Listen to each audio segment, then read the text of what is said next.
जी। भोजपुरी में ही नहीं, मुझे लगता है कि बॉलीवुड में भी जी। बहुत कम काम रहता है हीरोइनों का। हुँ।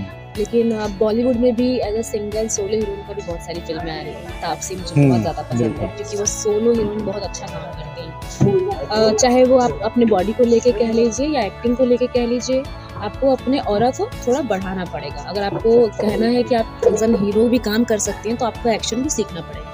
इसके लिए मैंने एक्शन सीखा है। वध में ऐसे मुझे नहीं किसी ने ले लिया। वध में सोम भूषण जो डायरेक्टर है हमारे, उन्होंने बोला था कि भाई मैं ऐसे एक्शन नहीं कराऊँगा आपसे कि मैं ड्यूब को रख लूँ और एक्शन करा लूँ। उन्होंने कहा कि प्रॉपर आप जब तक आप एक्शन नहीं सीखेंगे तब तक वो एक्शन शूट हम नहीं करेंगे। तो मैंने उसके लिए सीखा है और अभी जो मैं फ़िल्म कर रही हूँ माता की चौकी, इस फ़िल्म में भी मेरा एक्शन है। ये भी एक मतलब फीमेल आप ओरिएंटेड फ़िल्म भोजपुरी है। की एक्शन हीरोइन बन गई हैं, कहा जाए? मैं पूरी कोशिश करूँगी कि कुछ नया लेके आऊँ और अगर मैं ये कहती हूँ कि मुझे चेंज पसंद है और चेंज होना चाहिए, तो मैं खुद को पहले चेंज करूँ, दूसरों को बोलने से पहले। तो इसलिए मैं चेंज लाना चाहती हूँ, तो मैं चीज़ें को कुछ अलग तरीके से दिखाना चाहती हूँ। तो आपको भोजपुरी की तापसी कहा जाए कि श्रीदेवी कहा जाए? क्योंकि आप श्रीदेवी को देख के आई और फिर अभी तापसी पन्नू आपको प्रेरित भी करती जी, हैं। जी। श्रीदेवी कहेंगे तो ज़्यादा पसंद आएगा क्योंकि मेरी वो फ़ेवरेट है। मैं उनसे मिल नहीं पाई, लेकिन मैं उनको बहुत फ़ॉलो करती हूँ। कोई मुझे पॉलिटिकल ड्रीम हो आपका कि पॉलिटिकल राजनीतिक पिच पे भी कुछ?